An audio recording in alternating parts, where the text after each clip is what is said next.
Un'anziana violentata in una casa di riposo di Padova, la denuncia della novantenne sotto shock dopo l'episodio. In attesa dell'esito delle indagini sospeso un operatore sociosanitario della struttura. Insegnante in un istituto di Lonigo, assente per malattia tutto l'anno ma i certificati erano falsi, la Guardia di Finanza lo ha scoperto e denunciato per truffa e sequestrato una somma pari a 9 stipendi. Crack Veneto Banca, il perito della Corte d'Appello conferma lo stato di insolvenza prima della messa in liquidazione, è l'anticamera per l'accusa di bancarotta. Dopo l'attentato in Germania, a Venezia un turista inglese è stato denunciato dai carabinieri, ha fatto volare senza permesso un drone sopra il ghetto ebraico durante lo Yom Kippur. Fasi, il 21 ottobre la prima udienza del processo per l'inquinamento delle falde acquifere riconducibile alla Miteni di Trissino, 10 gli imputati, la CGIL Berica si costituisce parte civile. La storia di Gabriella, ostetrica dell'ospedale di Monselice che va in pensione dopo 42 anni di lavoro, ha fatto nascere 5.000 bambini e ora si dedicherà al volontariato. Cortina, ancora il caso di un cervo sceso in città nel periodo degli accoppiamenti, è rimasto impigliato con le corna nella rete del campo sportivo di Alverà, liberato dalla polizia provinciale. Buonasera, ben ritrovati in diretta con l'edizione regionale dei telegiornali di Antenna 3, lo avete dunque sentito, apriamo con una vicenda davvero sconcertante, un'anziana violentata in una casa di riposo di Padova. Dopo l'episodio la donna, addirittura novantenne, avrebbe subito un repentino tracollo psicofisico. Non ci sono modi abbastanza delicati e attenti per poter parlare della vicenda di una novantenne violentata da un operatore sociosanitario in una casa di riposo, la residenza Parco del Sole di via Boccaccio a Padova. La vicenda è emersa da un articolo del Gazzettino, molto circostanziato nella sua crudezza e che cercheremo di riassumere. Nell'agosto di quest'anno un operatore viene chiamato di sera per il cambio del pannolone. L'anziana ospite invece deve subire le violenze dell'uomo, un quarantenne, unico altro dato trapelato su di lui, l'origine straniera.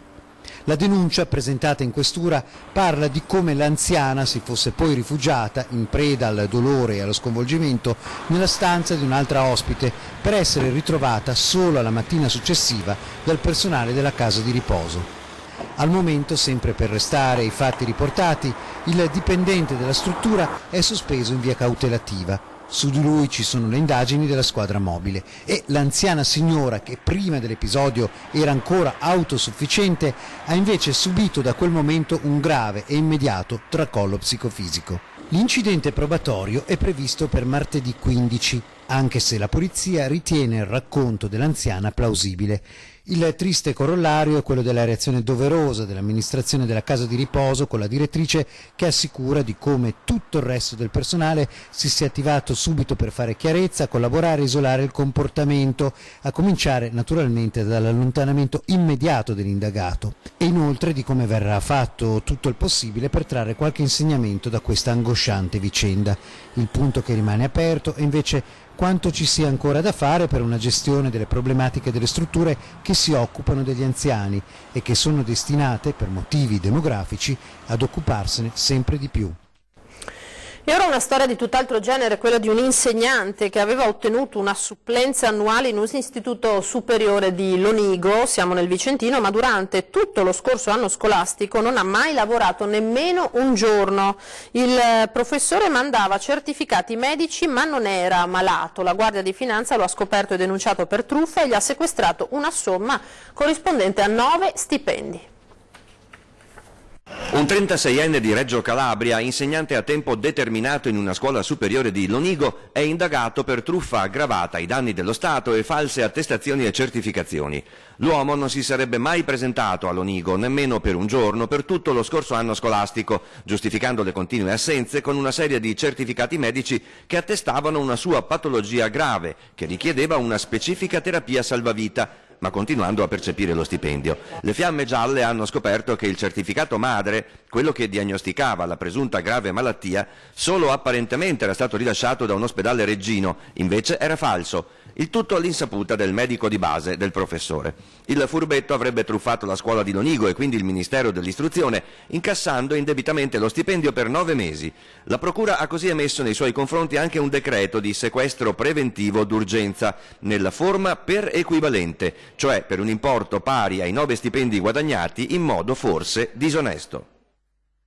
Nord e Sud vanno tenuti insieme e per mano, così come vanno sostenute le aree interne, le periferie e le aree più in difficoltà delle province italiane. Così il Ministro per gli Affari Regionali Boccia è intervenuto nuovamente oggi sul tema dell'autonomia. Stiamo lavorando a una cornice legislativa che tenga conto del finanziamento integrale dei fabbisogni standard, ha detto il Ministro. Entro l'anno, ha annunciato, farò di tutto per far approdare la proposta in Parlamento. Una volta compiuti tutti i passaggi necessari, ha concluso, nessuno avrà più paura dell'autonomia né potrà utilizzarla come clava contro gli altri. Immediata naturalmente la risposta del Presidente del Veneto Zaia: nessuno vuole usare l'autonomia come una clava, d'altronde non siamo cavernicoli, ha ribattuto Zaia. Il Ministro Boccia ha sbagliato indirizzo e neppure a chi ha scritto la Costituzione e la riforma del titolo V credo egli possa attribuire tale etichetta. Ben venga, aggiunge Zaia, il ragionamento sui livelli essenziali di assistenza e sui fabbisogni standard, ma dico anche che contestualmente bisogna avere il coraggio di andare a misurare e tagliare gli sprechi che caratterizzano ancora tanti territori e tante comunità, soprattutto al sud. Si terrà il 22 di ottobre in Corte d'Appello a Venezia l'udienza per stabilire se Veneto Banca era o meno già fallita quando venne posta in liquidazione, una sentenza che potrà aprire nuovi scenari e soprattutto nuove presenze sul banco degli imputati chiamati a rispondere del reato di bancarotta. Veneto Banca non aveva già più soldi al termine della gestione Consoli Trinca e gli amministratori che hanno preso il loro posto avrebbero dovuto affrontare il fallimento anziché prorogare l'agonia della struttura dei risparmiatori. Questa è la valutazione del perito del Tribunale di Treviso e da ieri anche quello della Corte d'Appello di Venezia. Quasi 1 miliardo di euro di passività il 25 giugno 2017, ovvero quando iniziò la procedura di liquidazione. Il 22 ottobre ci sarà l'udienza per la discussione della consulenza, con conseguenze importanti e non solo per la cessione a Banca Intesa. Lo conferma chi a Treviso ha presentato per primo l'istanza di insolvenza. Si apre la possibilità di accertare eventuali reati fallimentari, che potrebbero coinvolgere non soltanto l'amministrazione Consoli Trinca, ma anche coloro i quali a quell'amministrazione sono succeduti. Quindi volti e nomi che hanno cercato di raddrizzare una barca già stando alle perizie abbondantemente affondata. Avere ignorato l'insolvenza porta dritto al reato penale di bancarotta, che allungherà i tempi del processo sul dissesto finanziario, ora a rischio prescrizione, ma che però sotto il profilo dei rimborsi agli azionisti, secondo l'avvocato Fadalti, conterà davvero poco. Che cosa ci guadagnano i risparmiatori da questa sentenza possibile? In termini di risultato economico assolutamente nulla, in termini di soddisfazione morale tantissimo. E il 21 invece di ottobre si terrà la prima udienza del processo PFAS, l'inquinamento delle falde acquifere riconducibili al momento all'azienda Miteni di Trissino nel Vicentino. 10 gli imputati, tra loro dirigenti dell'azienda fino al 2013 e alcuni responsabili dell'ARPAV di Vicenza. La CGIL Berica si costituirà parte civile nel processo.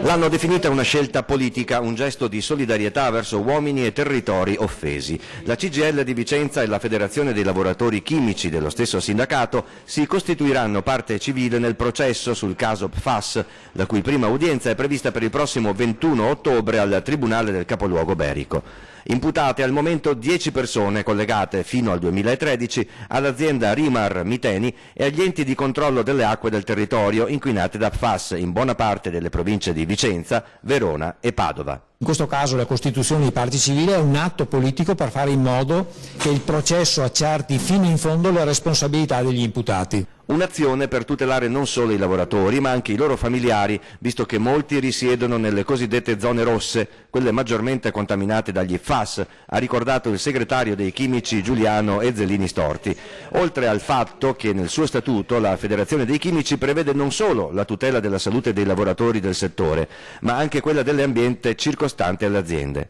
Il processo riguarderà i reati di avvelenamento di persone e alimenti e disastro ambientale, un dibattimento che si prospetta lungo, Qualora arrivasse un indennizzo alla parte civile CGIL, il sindacato cosa ne farà? Nel caso dovesse essere riconosciuto a noi un danno, utilizzeremo quelle cifre ovviamente per il bene delle persone che sono state avvelenate e per fare in modo che non avvengano più episodi analoghi.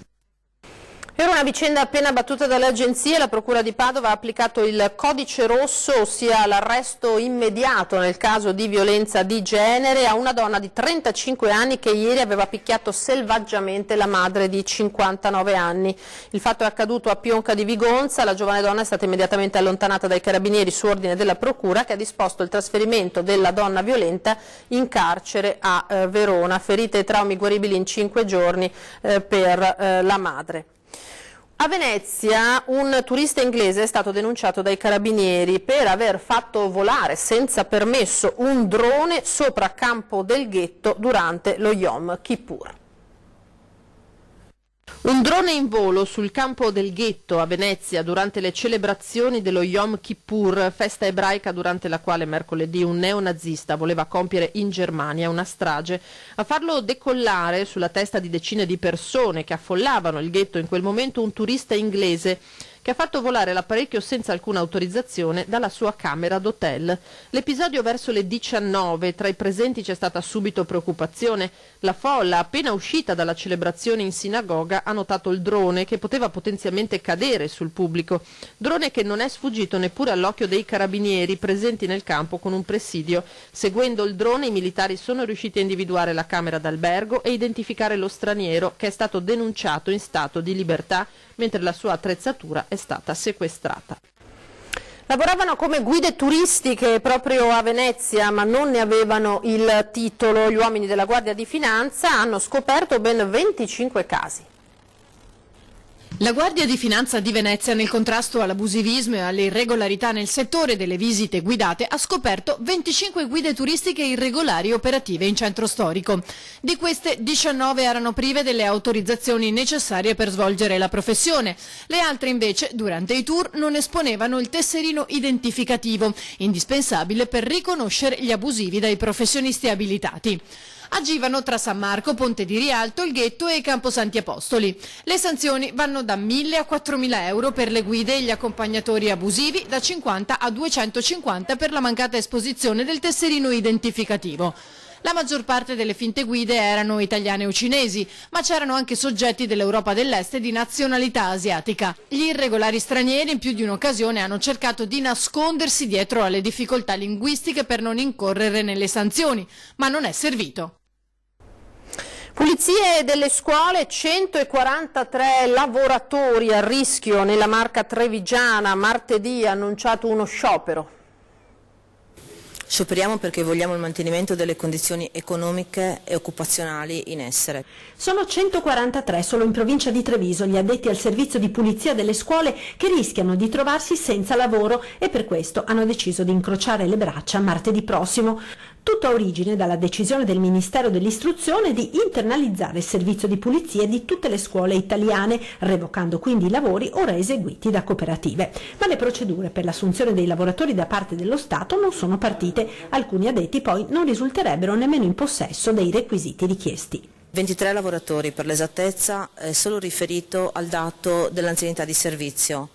Un altro dei dati di cui non abbiamo conoscenza è il titolo di studio per tutte le lavoratrici, perché viene richiesto la licenza media e non tutte le lavoratrici ne sono in possesso. Il rischio è che tutti rimangano a casa, quindi tutti i 147 operatori, ma a livello nazionale la platea è ancora più ampia. Ma in queste ore c'è agitazione anche nelle ULSS venete per il ricorso sulle presunte irregolarità nel maxi concorso indetto dalla Regione Veneto per la selezione di oltre 300 operatori sociosanitari. Il ricorso, sul quale si deve esprimere il TAR del Veneto, rischia di bloccare le assunzioni in corso in queste settimane. Alcuni lavoratori sono già stati assunti e si sono licenziati dall'occupazione precedente, altri sono in graduatoria e l'apprensione anche in questo settore è forte.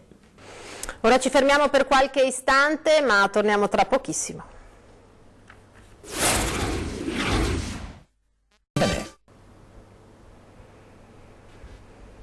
Di nuovo con noi, di nuovo in diretta, edizione veneta dei telegiornali di Antenna 3, ora la storia di Gabriella, ostetrica dell'ospedale di Monselice, che va in pensione, pensate, dopo 42 anni di lavoro, durante i quali ha fatto nascere qualcosa come 5.000 bambini.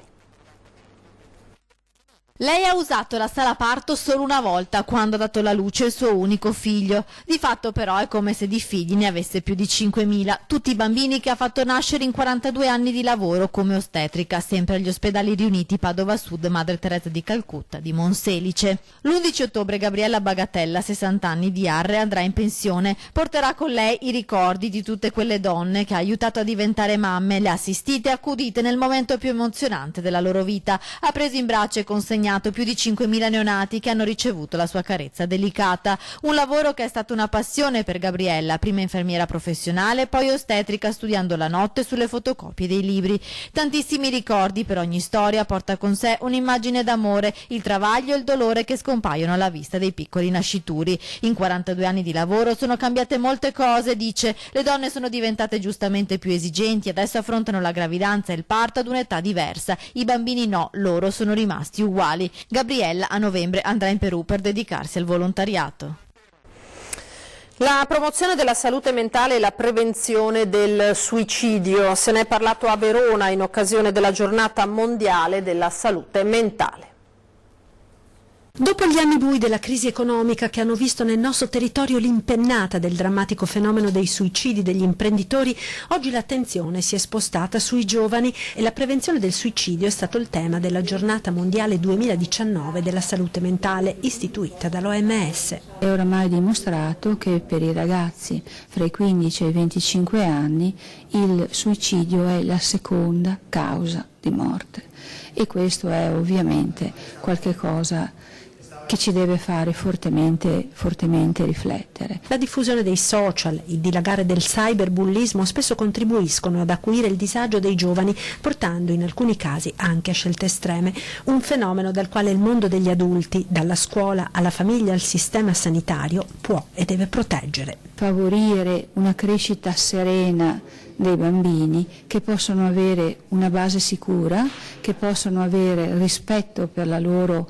autonomia nelle diverse fasi della loro crescita, ma al contempo avere la sensazione di poter essere guidati, avere la sensazione di valere, avere la sensazione di essere ascoltati e avere la sensazione che li aspetta un futuro che vale la pena di essere vissuto. Stop alla plastica a scuola. ETRA distribuisce 800 borracce agli alunni dell'Istituto Comprensivo di Borgoricco. Una borraccia rossa sgargiante da riempire all'occasione con acqua di rubinetto. Parte dalle scuole l'azione Plastic Free di ETRA, che ha dotato di 800 borracce gli alunni delle elementari e medie di Borgoricco.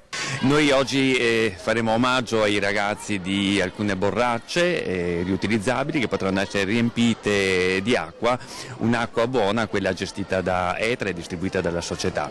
Un'acqua che, ricordo, è buona proprio perché ha continui controlli ed è un'acqua non da potabilizzazione ma un'acqua di falda, un'acqua quindi ricca di oligoelementi. Volevo ringraziare l'amministrazione comunale e anche l'ETRA per aver realizzato un nostro desiderio che era prima che lo esprimessimo.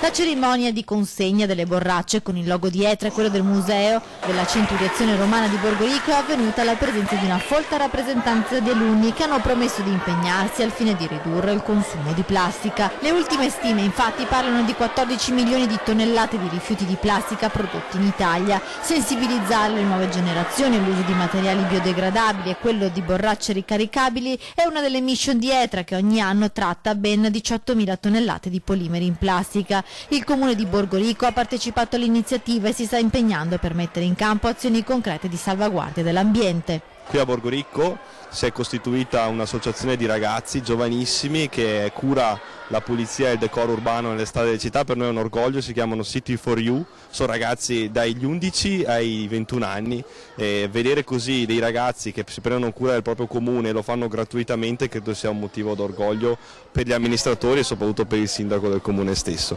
Tante altre iniziative abbiamo in mente, abbiamo anche in cantiere il baratto amministrativo, che significa dare contributi a una famiglia in difficoltà a patto che si prenda cura per un tot di ore a settimana dell'ambiente e del decoro urbano. Rispetto per l'ambiente, dunque abbiamo sentito, ma c'è chi davvero non rispetta gli animali. Nella Marca trevigiana 2 casi di maltrattamenti davvero brutali che hanno indignato un po' tutti. Un gatto dato alle fiamme che non è sopravvissuto in seguito alle ustioni. Questo è l'orribile episodio di violenza accaduto a Montebelluna. Secondo quanto riferito da Mario Martignon, il proprietario del povero animale, il micio è stato ritrovato agonizzante lungo le vigne della sua proprietà con i segni evidenti della tortura. Qualcuno ha deciso di bagnare il felino con un liquido infiammabile per poi dargli fuoco. Forse una vendetta contro il proprietario, forse il gesto di uno squilibrato. Le indagini dei carabinieri forestali sono in corso.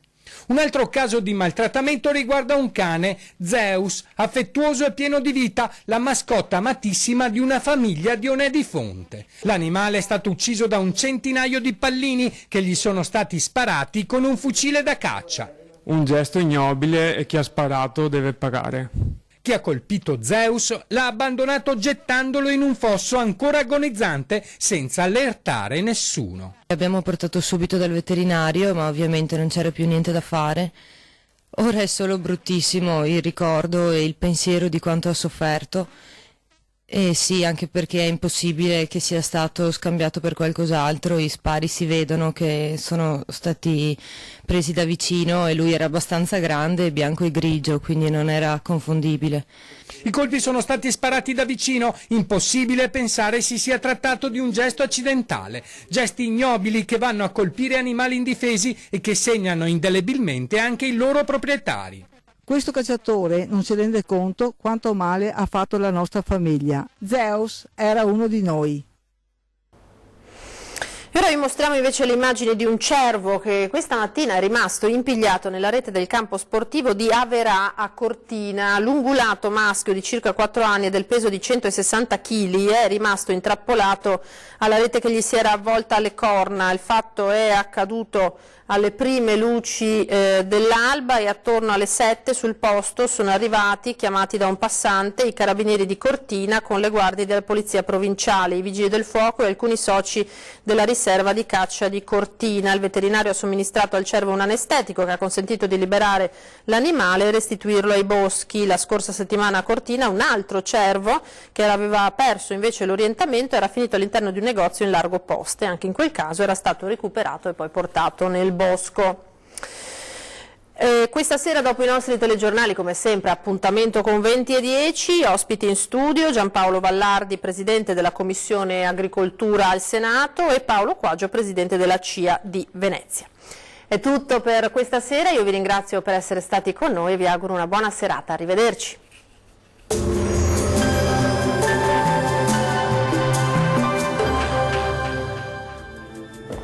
Benvenuti al Meteo. L'alta pressione rimane padrona abbracciando il nostro territorio a garanzia di una giornata stabile e con clima mite. Vediamo il dettaglio di sabato 12 ottobre. Sul Veneto avremo un ampio soleggiamento ovunque, il cielo infatti si presenterà con poche nubi a carattere sparso, solo con qualche foschia o nebbia mattutina, vedete, sulle pianure, ma in rapido dissolvimento. Non sono poi attese piogge degne di nota. Temperature stazionarie minime tra 7 e 14 gradi, valori massimi compresi invece tra 20 e 23 gradi. Bel tempo anche sul Friuli Venezia e Giulia con tanto sole dappertutto, tuttavia con innocui addensamenti specie sui rilievi. Temperature invariate, minime tra 8 e 16 gradi, massime sui 21 gradi. Uno sguardo infine al Trentino Alto Adige dove sarà soleggiato su tutti i settori, il cielo vedete sarà sereno o velato ovunque. Temperature minime sui 9 gradi, massime sui 23-24 gradi circa. Dal meteo di Antenna 3 per ora è tutto, grazie per l'attenzione e arrivederci.